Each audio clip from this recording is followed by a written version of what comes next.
What a pleasure and a luxury to be able to talk to you right after we've seen this amazing piece of work. It's just a gift. So thank you for your work. Thank you all for being here. I will try to anticipate what might be on your minds, but we are going to open it up for some questions if we have time later, so bear that in mind. But I'd like to just dive into what we just saw, Rodrigo. Obviously, this is a project that Martin Scorsese and Mr. De Niro have been working on wanted to do for a very long time. Did that mean that Mr. Scorsese came to you with a pretty fixed idea of the visual language that he wanted? I mean, how much collaboration was there between the two of you? Well, first of all, this is super cozy, by the way. This is amazing.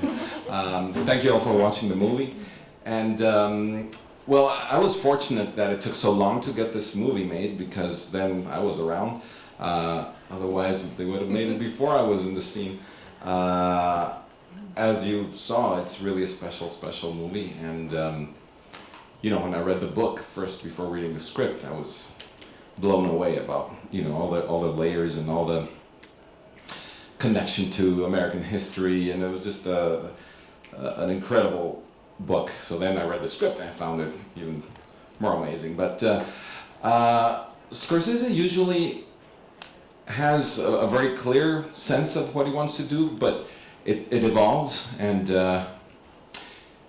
for example, on Wolf of Wall Street, I remember him saying, I have no idea how we're going to approach this movie. He literally told me that in our first meeting. I was okay, well, how about this, how about that? But you know, he certainly, you know, as he started getting more and more into it, you know, he developed that. And on The Irishman, he did have a clear sense from the get-go.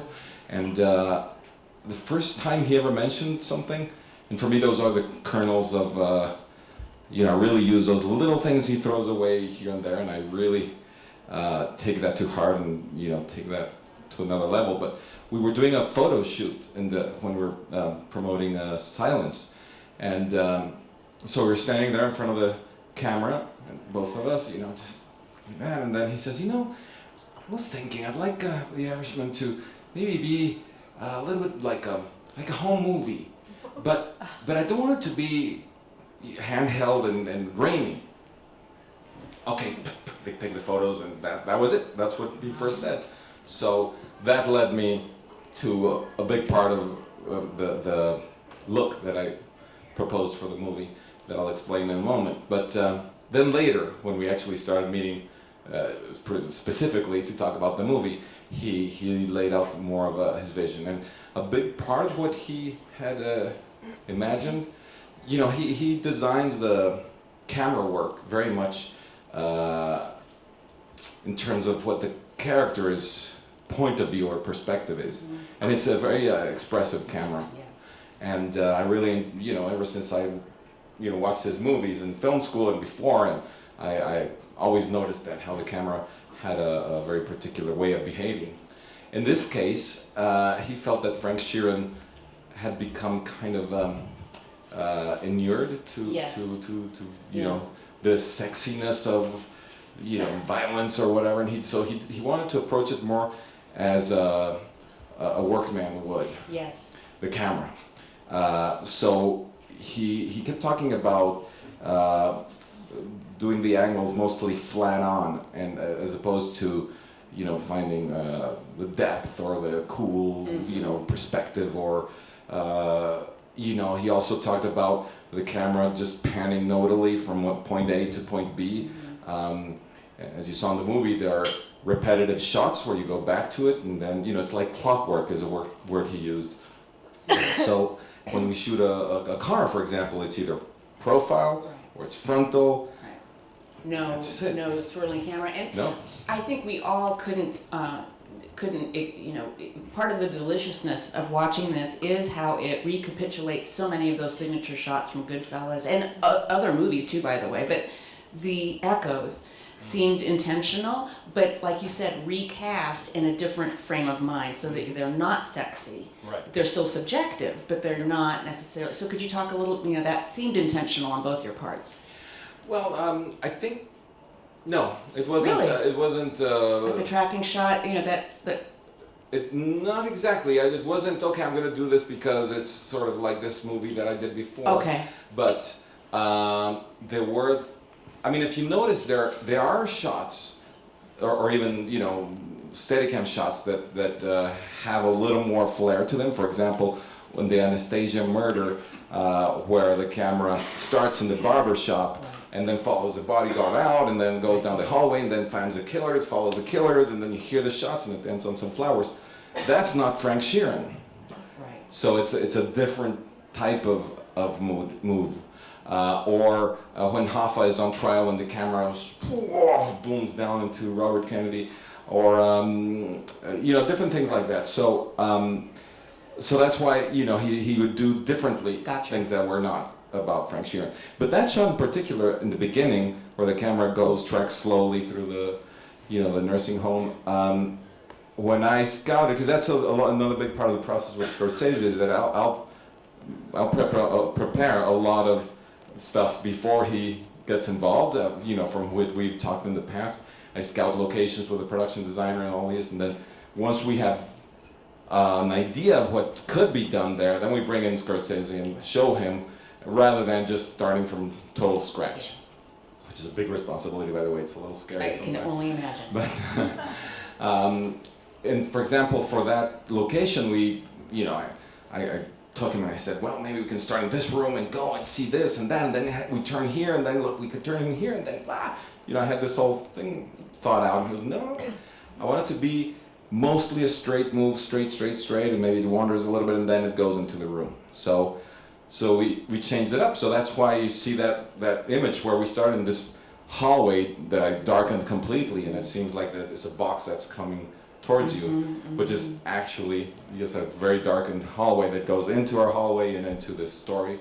Right. But he wanted it to be linear, you know. So there were those kinds of things that he actually wanted to do differently. Fascinating. Yeah. And then clearly, a big part of your job, you had two big challenges. One was just the different periods and establishing, again, a visual language for each period. Could you talk, and I'm assuming, did you shoot this digitally? No, we shot it mostly on film. Just today I emailed the editorial team to figure out in the end how much it was film and how much it was digital. It ended up being roughly half and half. And the reason is that the look of the movie we wanted to be on film, and partly because of Scorsese, what he had said about the whole movie Walking thing. the walk, yeah. And then you know, the other half was digital, and the reason for that was the visual effects, the de-aging techniques. That was and all the that. second challenge I wanted to talk to you about. Yeah. So that's why it had to be digital for that, all those shots, Yeah. for several reasons that I could get into. But the challenge was that whatever was shot digitally had to match the film. There you go. So that was a big part of pre-production, and you know, adding grain and different things like that. But in terms of the developing look for the different eras, certainly, you know, there's the obvious thing, the aging and the costumes and the, you know, production design, and those things tell you where you are. But I also wanted to enhance that visually.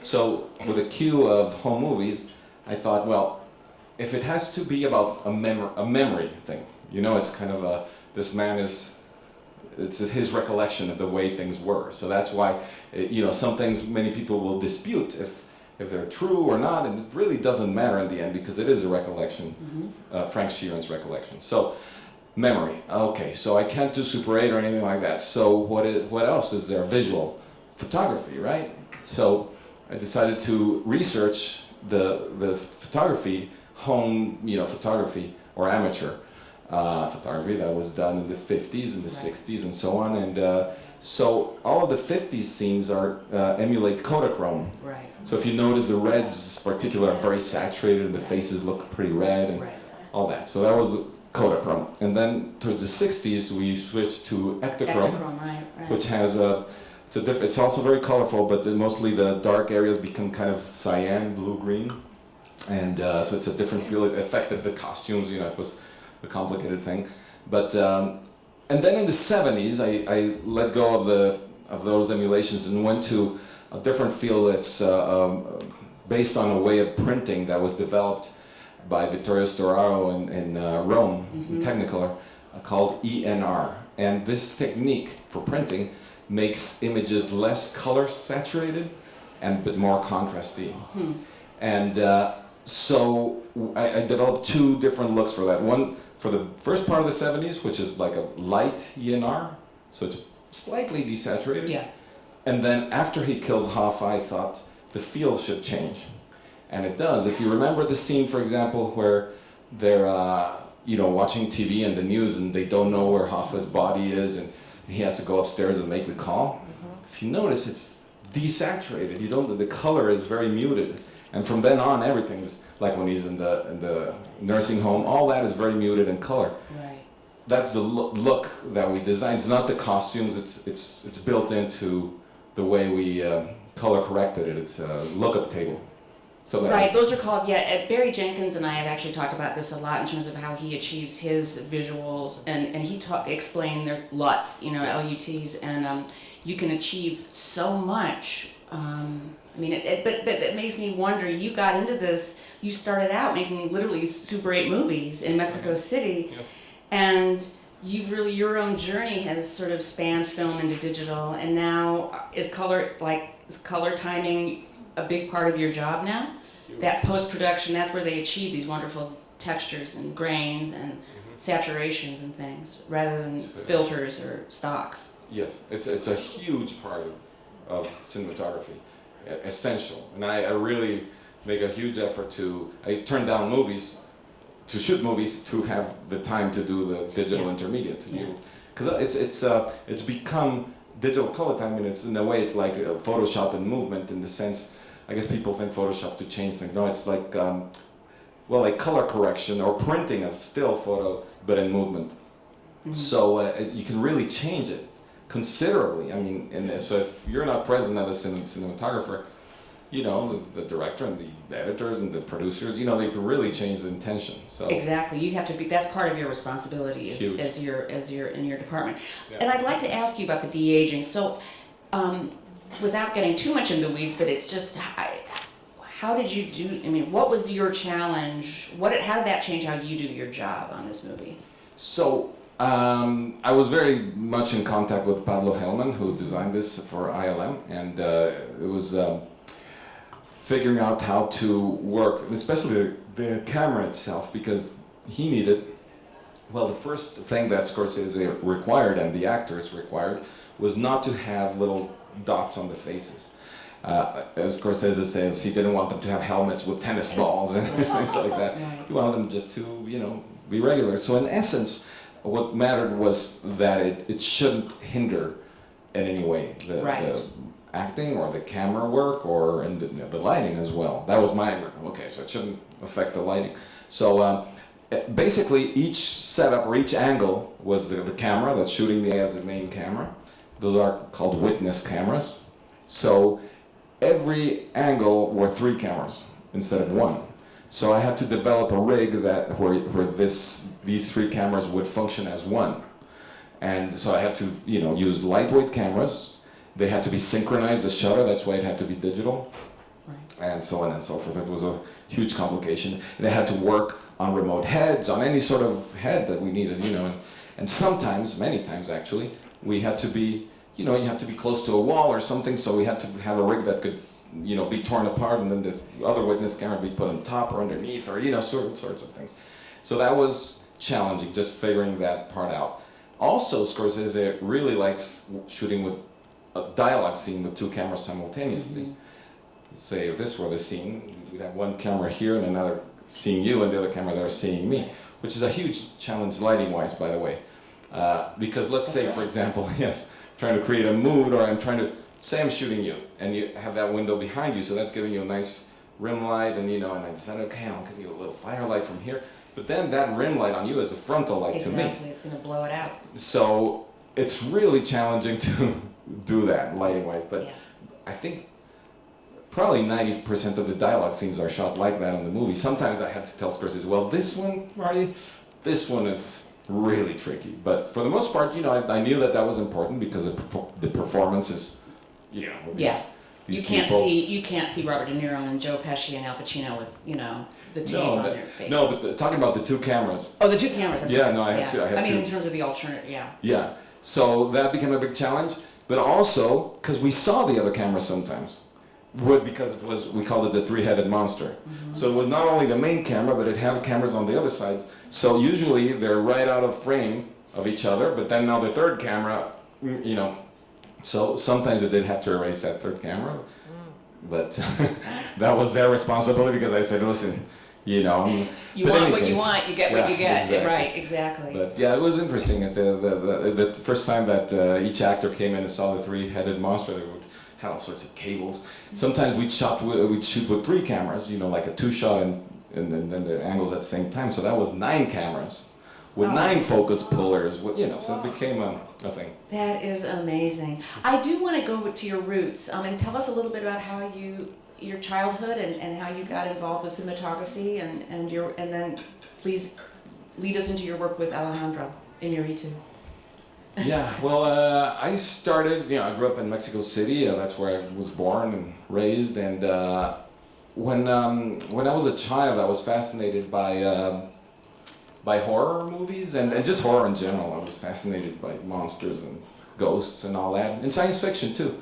So my brother and I were fans of a magazine called Famous Monsters of Filmland. Oh, sounds fabulous. Yeah, we were fans of that. Forrest J. Ackerman was, anyway, it was a huge fan. And we were also fans of stop motion. There was Ray Harryhausen. Yes, indeed. Huge fan. The master. Yes. And nothing will ever be as great as that. No. I'm sorry. That was incredible. Ray Harryhausen, the magazine guy, had in his house in LA, and we went once, had the skeletons of the Jason of the Argonauts. Oh. He had them. Anyway. Oh. The I think Del Toro has some of those now. I'm sure. Yes. Yeah. But anyway, so we discovered stop motion through that. My father had first he had a 16, but then he had a 8mm camera, and he taught us how to do frame by frame. And we used to do haunted houses every Halloween, and we made little clay monsters. And then for the haunted house. And then we discovered that we could bring them to life with stop motion. So we did, and that's it. That's where I became hooked with movie making, and just, you know, seeing my little friends. I was 10 at the time. Seeing them, you know, just a reaction to seeing this little figure, you know, projected big and moving, and, you know, it was incredible. You know, it's funny, I don't want to interrupt you, but I spoke with Casey Lemons yesterday, and she had a similar description of her first time acting, and it's the reaction of the audience that kind of awakens something in you. I think it's just so interesting that's what, it's kind of like, oh, I'm communicating, you know? Yeah. I'm creating an emotional response, and it's just fascinating that sends you on a path. It is, because it's something that you think you like and you enjoy, right. And, you know, but you don't know if others will be, you know. Exactly. It's just an interesting through line. So then you went to film school? Yeah, and at the time I didn't know that was even possible, but someone told me when I was in high school, hey, there's this film school, you know, they do Super 8, and so I said, okay, well, I'll go. But I didn't really think I'm going to make a living out of film. I thought, okay, I'll be able to keep doing my little movies. Mm-hmm. You know, in school, I have an excuse to continue doing it, so that's why I entered film school. And how did you meet Alejandro? Oh, one other thing that happened that was important is that film school, Super 8 Film School, closed after about a year and a half. So then I was out, you know, in the world, and I started working with a still photographer as an assistant and, you know, production and all that. So that's where I got into photography, and that's what led me to cinematography. So then I went into another film school. Now I had some experience, and they let me in because I said, you know, I want to be a cinematographer, and nobody at that time wanted to be a cinematographer, so like, okay. Is that because everybody wants to direct when they're... Yeah. Now more, you know, in Mexico, more kids want to be cinematographers, but at that time, it was, you know, everybody wanted to direct. So that was great for me because it was only 12 of us, and when we started, I was the only one who wanted to shoot. Then another friend did too, so it was 2 of us shooting all, you know, so I shot a lot of film, and that's how I learned. And Alejandro I met, you know, when I was still in film school, I started shooting documentaries and you know, commercials. And by the way, my very first shot in the movie, talking about those friends, was Alfonso Cuarón and I was going to ask if they were part, right? Yeah, they weren't in my film school, they were in the other film school. And they saw this thesis films that I was, not even thesis, the pre-thesis films I had shot in school. And they asked me to shoot and direct the second unit of Alfonso's first movie, which was Solo con tu pareja, or I think it was called Love in Times of AIDS. Yeah. So I did it for free, of course. That's why they went to this kid, you know, because they wanted a second unit, but they couldn't afford it. So there I was, you know, and so that was my first job in an actual movie. So it was incredible. I was still in school and all that. But so I started pretty young. I was very fortunate to start shooting at a very, very young age. And then Alejandro I met because he had a production company for commercials, and he also had an ad agency. And I had heard him in the radio. He was a DJ. He was a radio announcer before that. So I knew his voice. So I got a call, literally got a call from his production company. Hey, come in with your demo.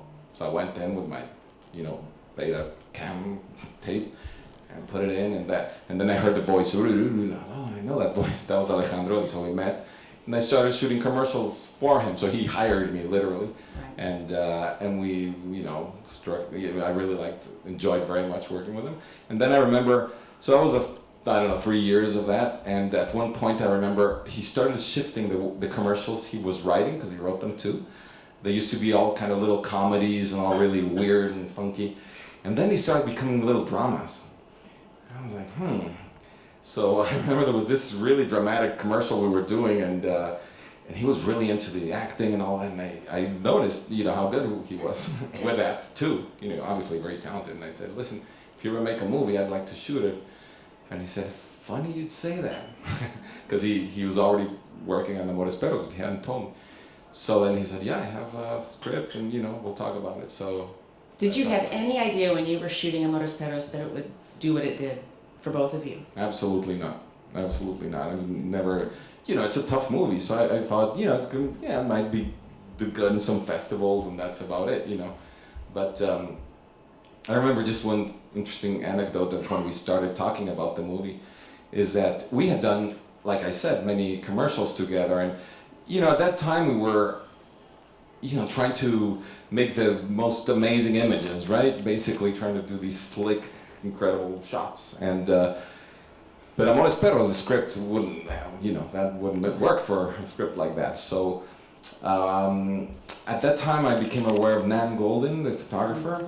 And so after I read the script and I went to Alejandro's house to start talking about the look of the movie, I took with me in my bag a book by Nan Goldin. I think it was something in my mirror, I don't remember. But so Alejandro's telling me, you know, there's the one thing, I don't know if you're gonna like this, I don't know if you're gonna want to do this. I understand if you decide not to do this movie, but this is short of what I'm imagining. And he brought out that book. And I'm like, well, I thought the same. We had, you know, each had the same exact book at the same time. So that was a huge starting point for us, you know, that sort of raw, naked. Yeah, naturalism. Yeah. Yes, exactly. And I guess now we would call those, now it's all about mood boards, right? I mean, people are kind of, that's a thing, you know, it's like you bring in these collages of images and looks. I mean, is that a blessing or a curse for you? No, it's a blessing, it's good. In fact, my daughter's doing that for a living right now, so it's a blessing. All right. Let's keep her in rent money.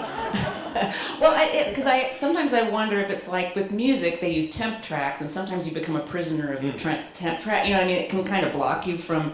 It can make you set on certain ideas that either aren't feasible or maybe not. You know. So that's why I was wondering about the curse part. Well, I've always done something kind of like that. Not exactly the way they make it all fancy and all that now, but I always do research, visual research, right, for a movie, because the best way I find to communicate with a director the visual things we want to do is through visuals.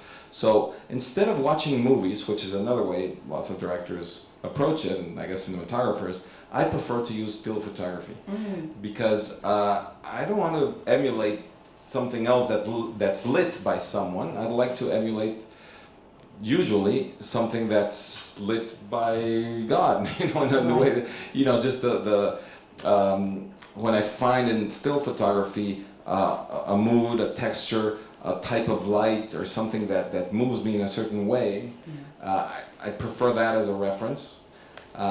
You know, also still image is easier to discuss, I think. You know, we can talk specifically about things, the color, Sure. the composition, the texture, you know, all that. So I've been using that for a long time.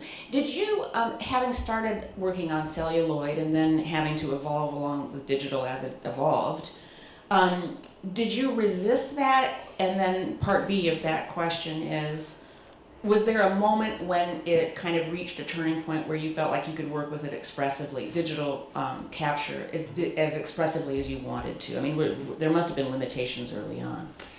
Yes, when it first started out, I couldn't understand the hype. I just didn't get it. And it looked ugly. I mean, to me, as a critic, I just railed against it because I didn't find the image beautiful at all. Right, and I remember when we did Babel, that was the first time that the producers were, oh, hey, why don't you use digital like they did on Collateral so you can shoot in Japan without any lighting? It'll be cheaper and all that. And I'm, okay, let's do this. Let's shoot a test. So in Japan, I shot a test with a film camera and with the Viper and you know, with available light. And it was so much better on film, and it captured the light as well. So it wasn't a matter of exposure, you know, it was perfectly, especially in Japan where it's like the lights, you know, very bright, you know, so it was fine. There was no issue with exposure. And so everybody could look at both and say, well, yeah, okay, we'll shoot on film, you know, so it was just, little by little, you know, it started evolving. And then I thought, okay, well, this can be also a creative tool. So I started mixing film and digital films. On The Irishman, the look is film. So I mixed not because of a creative choice, but because of visual effects. But ever since I did State of Play, it's a movie that Kevin MacDonald directed, that film had two, let's say, worlds or two environments, which was the newspaper, where Russell Crowe is this journalist, and then Ben Affleck plays a politician.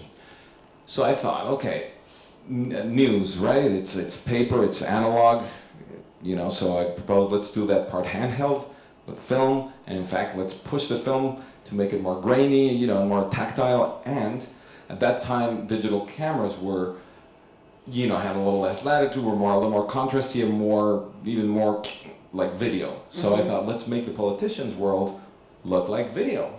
So, and the camera's static, and you know, so just even when I think about Washington D.C. and usually all the photos taken inside of, you know, Congress or the White House, their lamps turned on, and you know, so it's this combination of warm lights and daylight. So I emulated that, but also the digital thing. So I think in that movie, most people wouldn't be able to say, oh, this was film, this was digital, but there was definitely a difference of feel. Right. And so I did that other times. You know, I started doing that combination, and I've, you know, for a long time, I've enjoyed separating, you know, like even from Amores Perros, one story from the other with a different feel to it. You know, so digital gave me sometimes that opportunity. Now it's become much more similar in certain ways, in the sense that digital has now more color depth than it used to, and more latitude. So, so just but I must say that when I was color timing The Irishman, I did feel, you know, there were scenes where I was like, why does this feel a little more, I don't know, what is it, a little more soulful or something.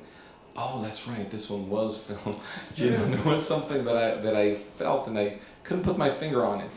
But then after Irishman, I shot, we were just talking about a movie I did with Julie Taymor called The Glorias, and that's not out yet. We're still you know, they're still editing and all that, so it'll take a little bit. But that I shot with a, you know, new digital camera, Sony Venice, and I actually enjoyed it very much. It also, and that also spans eras, right? Doesn't it? Yes, you know, it does. Yeah, this is the movie about Gloria Steinem, based on the book she did about her on the road. My Life on the Road. My Life on the Road, yeah. So, but on that one I shot it all digital, and it's just different looks that we're doing with lookup tables. But so right now I'm, you know, or I did this movie Passengers, where I purposely did it on a big format digital camera, because I felt that a spaceship in the future would be pristine and clean, no grain, no, the air is clean, you know. So that's why I picked that camera. So I don't know. I think that there are more tools right now, Right. and that's a good place to be. Yeah, yeah.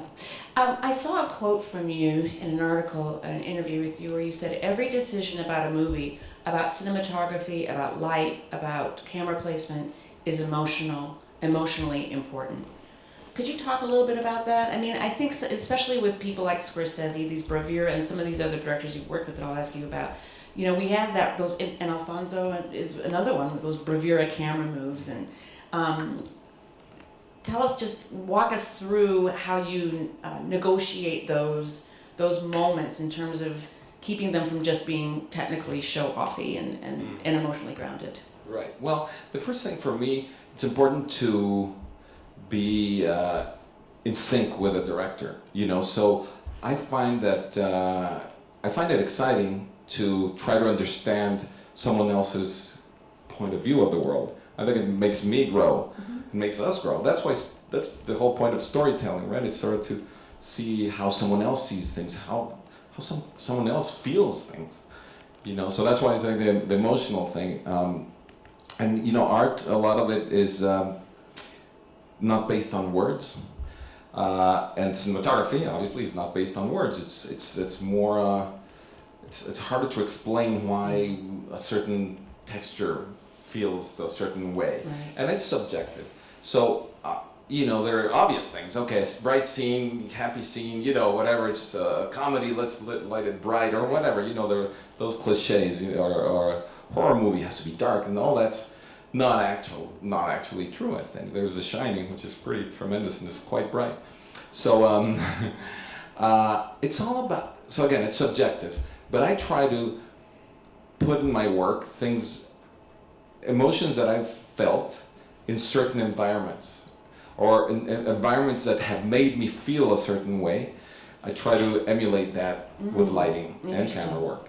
So I'm constantly checking on how I feel, and I'm constantly looking at what the place looks like. Interesting. So I apply that. But in terms of negotiating, you know, with a director, camera moves and this sort of stuff, first of all, since I'm trying to be in sync with that director, sometimes I'll have a different perspective, or I'll think that the approach should be a different way. So I'll express that, but I'll carefully listen to a director and see and try to understand with my heart why this director wants to do something in a certain way. Sincerely, if it feels like it's show-offy or if it's this or that, I'll say it. I'll say, well, you know, I don't think that'll help this moment. Yeah. It'll distract or not. And, you know, certainly what's been thrilling of working with Scorsese, and, you know, other directors too, but Scorsese particularly, is that he never moves a camera without a reason. Right. You know, it's always for something. And so he does his shot list. You know, he takes his script, he goes to a hotel usually, no one around, and he'll just sit for a couple of weeks and go through the whole script and write down the shots, and sometimes do little drawings. And then he shares that with me and with the assistant director, and he explains it. So that's what's amazing. You know, he'll just explain why he wants to a certain shot, you know, to move or not move, or why he has a little drawing like a circle and you know, this and that, and it's so just listening to that, I mean, it's like, you know, It's like a film is going to film school. way beyond, you know, like Yeah. yes, like film school with the master of masters, Right. you know, telling Right. you why he's doing it. Bit just literally shot by shot. Yeah, sometimes I wish. Oh, I you wish know, he I would could have a publish little camera. those. I wish they would, Yeah. you know, that would make a wonderful text. Yes, To it have would. the storyboards with his notes, you know, that would just be, let's pitch it. Or hear Maybe. him explain it, because it's hard to read. It's you know, That's true. Yeah, it's like, Interview what? him. He needs to translate it. Does he reference his own work? I mean, because I also saw a little bit of Mean Streets in this and some Rage. You know, there are just these moments, but I guess, I don't know if that's a function of, you know, this long, brilliant career he's had, but it felt like a summation. Maureen Orth and I were chatting earlier. It just felt like this sort of summa of so many of his stories and images throughout the years. He's never actually said that this is like something I did here or that. He's never Right. said that. But I remember on Silence, he actually said that he wanted to do the photography or the camera work very simple for that film as well. And, you know, the sound and all that, it's very, you know, a lot of flourishes are out in that movie. Exactly. And he said that he struggled with this thing of, okay, so people know me. He actually said people know me for a certain style and a certain way to move the camera. People might be disappointed, but that doesn't work for this movie, you know. Right. So I think it's just a thing that's in him. He sees his things in a certain way. For example, he told me that, you know, the top shot, which is a signature thing in his movies. He said that it came from growing up in the tenements and looking with asthma, looking out the window and seeing the world from above. So that's how he saw the stories around him, you know. So it's not just a flourish; it's right. it's his way of seeing the world. It is. That's it is fascinating. So, yeah, it's really wonderful to you know, collaborate that way. Yeah. You had mentioned the cliches of the overlit rom-coms. When you're just watching movies as a moviegoer, well, another two-part question. One, are you able just to lean back and let it wash over, or are you analyzing and, you know, do you have a running thing in your head of like, oh, I see what they did there? Yes, I do. Yeah, I That's do. hard. Yeah, it's because you know the you know so much. Yeah, you what can't unsee cinematographers it. go through and what's going on and all that you can't unsee it. But I think to me it adds a layer of enjoyment. Sure. Unless it's really badly made, then it's a level of Torture. Torture, Exactly. exactly. But when it works, and for me, my favorite thing is when I see we were just talking about it earlier. When I see a movie that's so well shot that I can't tell exactly what the cinematographer did or how a thing is lit, and it looks like it's not lit, but I know it is lit, but it looks, and that's when I really enjoy it. That's like, wow, you know. Is there a movie that you've seen recently that gave you that feeling of like, wow, that's something special? I think recent no, but No Country for Old Men. Yeah. I remember. Yes. Being Definitely. blown away. Deacons is, yeah. I mean. So I called Deacons immediately and said, wow, Wait. that was something. And did you ask him? I mean, did you have questions? No. No, just I wouldn't dare. just hosannas. No, I was just like, exactly. Exactly. Wow. Exactly. Do you have pet peeves other than the overlit rom-com? Tell us about some cliches, because I'm always interested in how to make all of us better viewers. Okay, pet So peeve. tell us what Yes. you would like for us to carry into these film-going Okay, experiences. certainly a pet peeve, and it happens to me more, you know, with maybe unexperienced directors or in commercials and stuff like that. When you know, especially when it's handheld. Yeah. And you know, I've done a lot of handhelds, so sometimes, especially in commercials, they hire me because of that. You know. Right. So they want Amores Perros, you know, and pet peeve is when I'm shooting a moment and the director tells me, give it energy. It's like, no, you give it energy. I'll follow that energy, but doing this doesn't give a yeah. Okay, oh wow, it's exciting. No, the scene has to be exciting, and then the camera will follow that, you know, so that's definitely a big pet peeve for me. Beautifully said. Thank you. Keep going. Is there another? No, I think that is the That's the one. biggest one, you know, where yeah, I mean, Yeah. you can underline with a camera, with the lighting, you can enhance, you know, you can Yeah. certainly give it more, you know, or something. Sure. But to, you know, something that's not working, thinking that making the camera Exactly. shake will make it exciting. No. To impose that.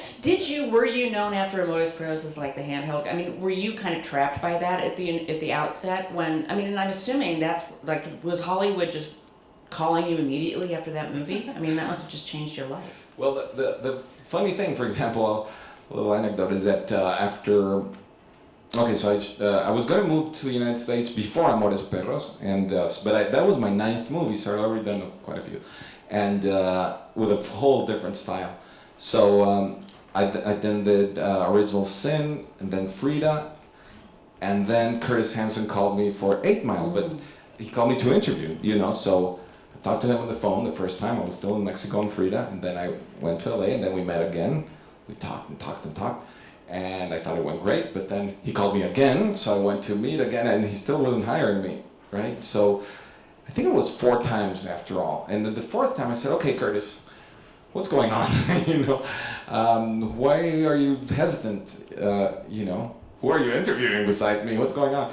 And so he said that he had seen my previous Mexican movies that were very different in style, because especially I think in the late 80s, early 90s, we were trying to find a different look, because in Mexican movies before that, usually were, low budget, and where, there was this whole thing with the unions where it was really impossible to start, shooting early, so most DPs were really old school, and they were lighting in color, in the 70s, the way they lit, I don't know, in the 40s, 50s. Yeah. So it looked pretty ugly. So combine old school lighting with low budget, not great look. So we were fighting against that. So we started doing very slick images and, emulating Blade Runner and, Hunger, remember that? Right. That sort of thing. And so my previous movies were much more sleek than Amores Perros. So Curtis was afraid that that was my normal mode. That was your natural house style. So finally he told me that. I'm like, no, Curtis, do whatever. Obviously I wouldn't do 8 Mile, right. Like Blade Runner. So, because Jordan Cronenweth was a cinematographer I admired immensely. But, so the good thing is that when I started doing American movies, like I say, Original Sin and Frida, that was kind of before Amores Perros came out. So they hadn't even seen it. They'd seen my previous movies. So in a way, when I started, I wasn't completely pigeonholed in that style. But then, sure, 8 Mile was handheld, but I loved doing that movie. And Spike Lee, 25th Hour, he was also inspired by Amores Perros. But then Ang Lee, he asked me, to shoot Brokeback Mountain, and he said that the movie that inspired him to call me was Amores Perros. For Brokeback Mountain? Yeah. Wow, what was the connection for him? None. I'm gonna humble brag. He said, not even humble brag, I'm just gonna brag. He said, talent is talent. Oh. And that he saw that in Amores Perros, and he said, I want you to do something very different on Brokeback Mountain. I was like, okay, I'm in for that. Pull back, big, stately, monumental, classical. And quiet. Which was right after I did Alexander with Oliver Stone. You don't get any different. I want to talk all about Oliver Stone. Yeah. What was it like working with him? Incredible. Literally He's a the opposite. madman. Yeah. The opposite of Ang Lee. And yes, you couldn't ask for a more opposite temperamentally. Yeah. So that was great, doing Brokeback Mountain after the Alexander experience. But I love Oliver. He's very intense, very quick, very I don't know. He loves chaos. Yeah. I've done a few documentaries also with him. Yeah. And so I just enjoy being with his level of confusion. I sometimes like that. It's like, okay, what? Okay, so Oliver, good morning. Hey, good morning. So we're preparing this shot here. No, Rodrigo, wait. We need to do. Where's the second camera? Well, it's here. No, let's send them out to do this and that. And it's always just throw a wrench into it and make everybody run around and be confused, and then he thrives on that, and it's pretty thrilling. Whereas Ang is all about precision and okay, no, wait, Exactly. What do you make of Ang Lee's recent high frame rate experiments? I've talked to him extensively about that. I was actually going to shoot Billy Lynn, I couldn't, and then he asked me to do the reshoots, and the end the scheduling didn't allow me, but I was also going to do Life of Pi, but I couldn't. Anyway, that was sad that I couldn't. But anyway, he's really into it. I know he is. Really into it, and he can go on and on for hours talking about how excited it makes him. And for him, you probably have heard him say it, but for him it's about the level of everything's so clear that it has to be perfect. And since he is since he's a perfectionist. Such a perfectionist, it raises his level of how a performance has to be totally believable and real, and how the lighting has to be totally believable, and the production design and all that. So it just excites him to be forced to be even more perfectionist than he already is, I think. When he talks about it, I get super excited. Yeah. When he tells me, all right, let's do it. And I haven't seen Gemini Mind, but I will. But I did see Billy Lynn at 60 frames, not 120, but still, I found some scenes amazing in it, and others not so much. Same. There are certain moments that for that movie, I wish we could mix it. Just like I say, if I could one or two scenes in the movie be super, because it's hyper real. Right. It's more real than reality in a way. It's like that default setting on your digital your HD TVs. What's that name of that setting? It's off. Which one? Smoothing. Thank you. Smoothing motion. Motion smoothing. The bane of my. I mean, I just hate it. Yeah. But it reminded, and it's worst. I think that's what. It's you're beyond getting that. It's beyond that because it's 3D and exactly. What happens is, in cinema, director and through cinematography, we select what you want to feel, what you want to focus on, through many tools, lighting for sure, depth of field, all these things, and the frame rate. Because it's, and Ann describes it well, it's like a filter too. The flicker is a filter. But when you eliminate that, you start seeing everything, and I get distracted, and that happened to me in this movie. I'd start seeing the extras, and you start wandering like you do in real life, right. where you choose what you look at. But then it removes that as it removes filmmaker. the direction of the eye, which is a big. I've never thought of it that way, and I think that's part of what bothers me about that. Yeah. And that I couldn't even name. I think that it's worth keep exploring the possibilities of it, and it's not there, but it's certainly fascinating that it's something that can be done. Right. Tell me a little bit about. I want to circle back to 8 Mile and what because I just thought that was brilliantly shot. It was just absolutely beautiful. Thank you. And so did Curtis Hanson come with? I mean, tell me about your conversations and what he wanted and. Okay, this is the way he described it, and I loved it. He said, "I want this movie to be like a weed coming out of the sidewalk." Ooh, and it was. That's a really great description of it. I loved it. When he told me that, I said, I got it. Wow. And he didn't say much more, but we would screen movies. He did this thing every Thursday. I remember he'd ask us all to say, okay, I want to show this movie, and so he'd do these screenings, and they all had to somehow relate to what we wanted to do. I showed Breaking the Waves. Yeah. Yes, Robbie Mueller. By the way, I then learned that he was also interviewing Robbie Mueller for 8 Mile. Oh my God, I'm glad I didn't know that before. But anyway, part of it, I showed it because it was a widescreen movie and it was handheld, and that was one question we had, if to do widescreen or 1.8.5. That movie convinced us to go widescreen. I was going to say something about 8 Mile that I think is interesting from a cultural perspective or a background perspective, which is, just like Ang Lee, he's done some incredible, very American, very British, movies that are not from his culture.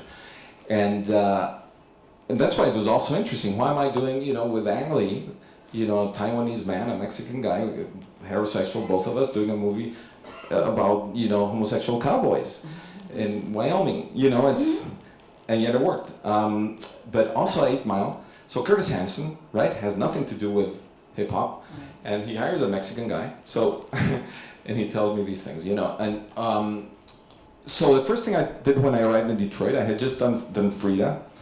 And so my mind was very much in Diego Rivera, Frida Kahlo. Of course, in the mural, right? Yes, yeah. So I went to the Detroit Institute of the Arts and I saw Diego Rivera's murals about Detroit. And that was, the color palette of his mural was inspiration for the lighting colors of 8 Mile. If you remember, 8 Mile has a lot of this sort of blue-green. I always think of green when I think of that movie. And orange. It's a combination of blue, and that's what Diego Rivera painted the industry with that color and the orange of the molten steel. So that's where fabulous. It came from. And now I want to run and watch that movie again, knowing that, because I just remember it. I mean, it's been a while, but I just remember the color palette being so vivid and just perfect, and perfect for the story, not just beautiful for its own sake. Diego Rivera inspired it, which is crazy. Fabulous. But another interesting thing about that is that I was used to, with all my Mexican friend directors and other directors that I worked with, shot listing together. Sitting down with a director, with Alejandro, for example, we'd always go through, just like Marty does it on his own, Scorsese. With Alejandro, both of us sit down and write down, and how about we do this, and then, okay, let's cut then to a wide shot, blah, blah, blah. So I wanted to do that on 8 Mile, and I kept talking to Curtis, okay, let's shot list, and yeah, tomorrow, or so on and so forth. Finally, we sat down, we had an official date, Monday we're shot listing, so we come with all my ideas. I had already all the thoughts and, suggestions for every scene. And we sit down and I open up my notebook and, okay, Curtis, so what do you think?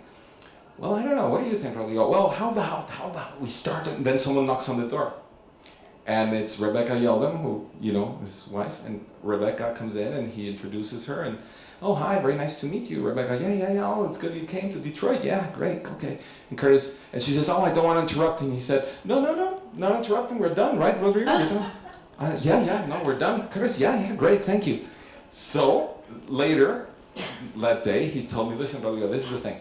I want to approach this movie the same way the rappers approach the battles, improvised.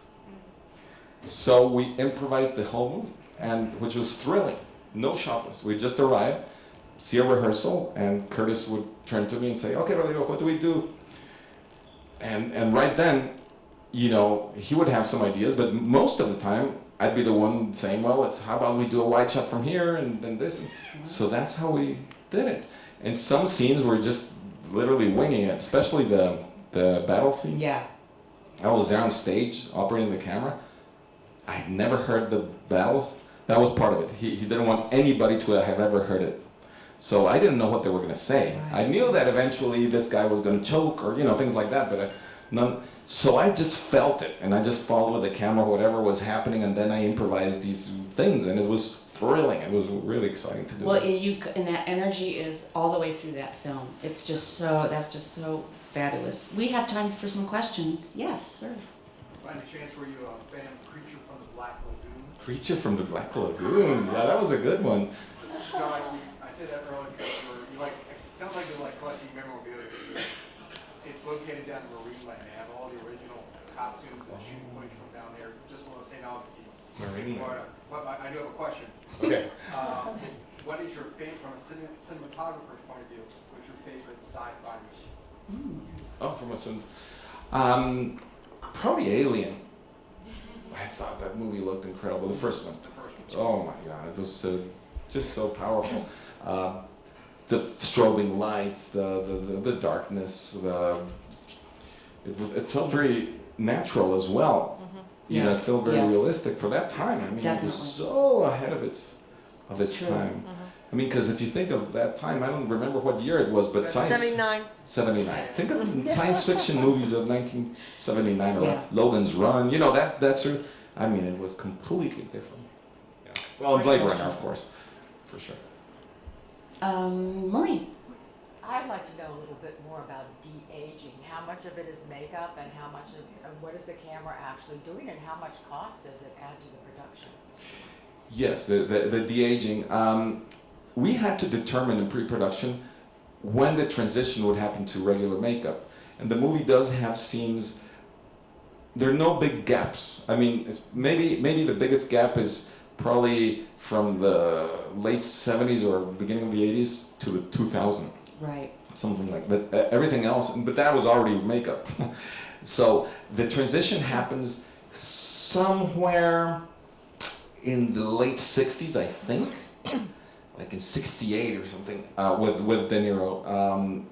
I don't remember when Pesci. Anyway, the thing was, I found that really scary because that meant that the character had to be a CGI face, and then What's a CGI? Computer generated imagery.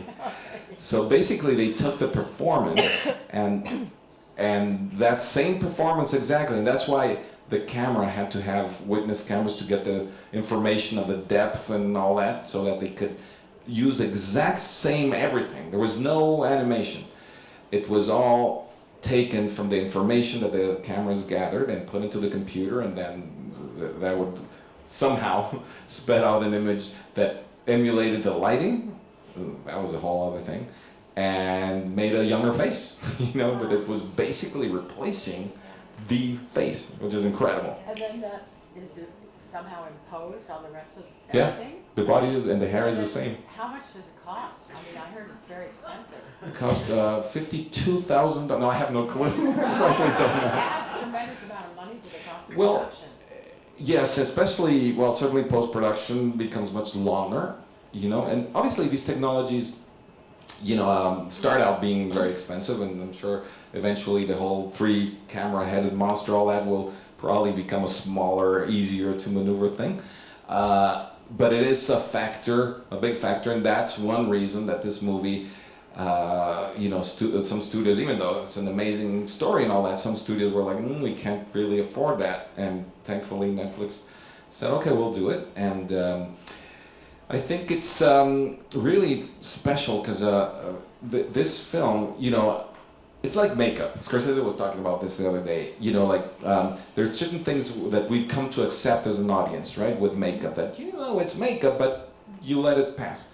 So I think we're kind of in that stage with this technology as well.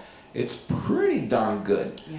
I wouldn't say it's 100,000,000% perfect, but it's pretty good. And now audiences are so sophisticated that you notice every little thing. But it works. And I think it's so unique to have a movie where you actually see decades, where a character starts at a certain youth and you see this character until right before death so realistically. I don't think it's ever been like this before. So that's why I think it's pretty amazing. So it's worth the cost, I think. Whatever it costs, I think it And was I bet worth the it. actors liked it too, looking so much younger. Yeah, I think they were pretty surprised, yes. There was another, let's see, I'm gonna go to Mr. there, yes, you. Question. Going back to the movie Silence, for which you were nominated for an Oscar, could you comment on the challenges of filming at night, and particularly in Silence, how you use fog and fire? Okay, thank you. Great question. Thank you for that. That was my, when I read a script, there's always something that I worry about, something that is scary. And on Silence, it was precisely that. There were a lot of moonlit scenes, you know, where there wasn't a city to light the, you know, to justify the light. And how to make it look authentic. And we didn't have a big budget, you know, so I couldn't really afford, you know, hundreds of cranes with lights, and even that looks fake, you know, so it's really, really tricky, moonlight. Or even on Brokeback Mountain, we had some moonlight scenes, but at least they're the trees where the lighting can stop. A tree is like a barrier, so you don't need to light a landscape, because it really is impossible, or the ocean. You know, it's really very difficult to create moonlight on the beach and then the ocean. How do you like that? You know, so it was a combination of techniques, and one of them was day for night for some things, and there was moments, for example, that when they first arrived to the Tomogi beach in Japan, it was supposed to be at night.